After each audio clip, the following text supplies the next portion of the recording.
ஜென்ம ஜென்மோ ஜென்மே ஸ்ரீ சரண் ஸ்ரீ பாக்ய சாய். அனைவருக்கும் சாய் சுப நமஸ்காரங்கள்.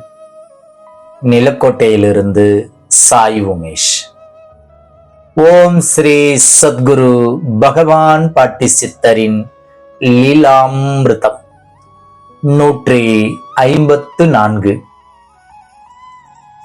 ஒரு முறை நம் பகவான் பாட்டி சித்தரை பற்றி அதிகம் அறியாத புதிதாக பாட்டியை தரிசிக்க வந்த ஒரு நபர் பாட்டியாரை கண்டுவிட்டு இவர் குறி சொல்பவர் போல் உள்ளார் என திரு பவானிலிங்கமூர்த்தி அவர்களிடம் கூறினார்.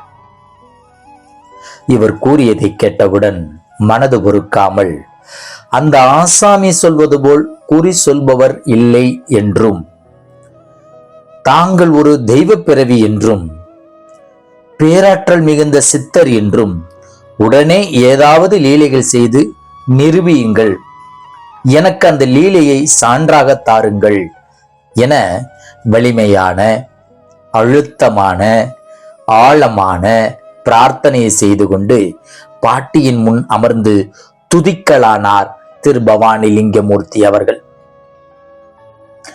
நம் பாட்டியார் இவரை கண்ணா விண்ணாவென தீய சொற்களால் திட்டி வசை மழை பொழிய ஆரம்பித்தார்.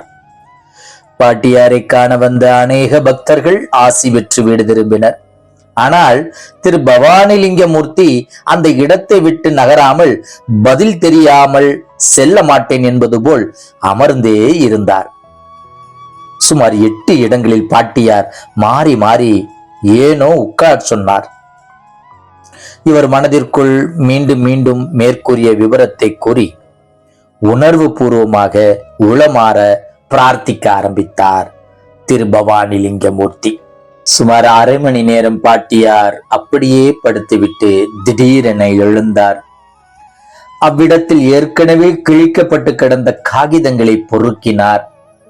அதை ஒன்று சேர்த்து தனது தலைக்கு நேர் மேலே வானத்தை நோக்கி வீசி எறிந்தார். சுமார் 8 அடி உயரத்திற்கு அக்காகிதங்கள் மேலே சென்று மெதுவாக கீழே இறங்கின. அவைகள் மெதுவாக இறங்க 2 நிமிடமானது. என்ன ஒரு விந்தை, என்ன ஒரு விந்தை! புவியீர்ப்பு விசைக்கு எதிரான இச்சம்பவம் குறி சொல்பவரால் செய்ய முடியுமா? நம் அப்பத்தால் பிரபஞ்ச பேராற்றல் கொண்ட கோமேதகம். அச்சமயம் நம் பாட்டியார் இவரை பார்த்து மேலே கீழே என தனது கைகளால் சைகை காண்பித்து சுட்டி காட்ட, நான் மேலிருந்து வந்தவள் என பாட்டி கூறுவதை போல் திரு பவானிலிங்கமூர்த்தி அவர்களின் ஆழ்மனம் கூறிற்று. உணர்ந்து தெளிந்தார். பின்னே மயிலிறகு போல மெதுவாக கீழ் இறங்கிய அக்காகிதங்களை ஒன்று திரட்டி திருவண்ணாமலை தீபம் என அச்சடிக்கப்பட்ட அந்த காகிதத்தின் மீது வைத்து தனது கைகளால் தட்டினார்கள்.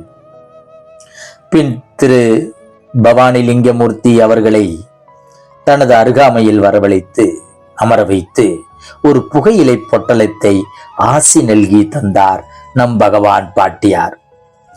அன்று முதல் இந்த நொடி மட்டுமல்ல, தனது ஜென்மம் முடியும் வரை பாட்டியை சந்தேகப்படாமல் அவள் ஒரு இறை அவதாரம்தான் என மனதில் ஆழ பதிய வைத்து பாட்டியாரை பக்தி செய்து கொண்டாடி வருகிறார் திரு பவானிலிங்கமூர்த்தி அவர்கள்.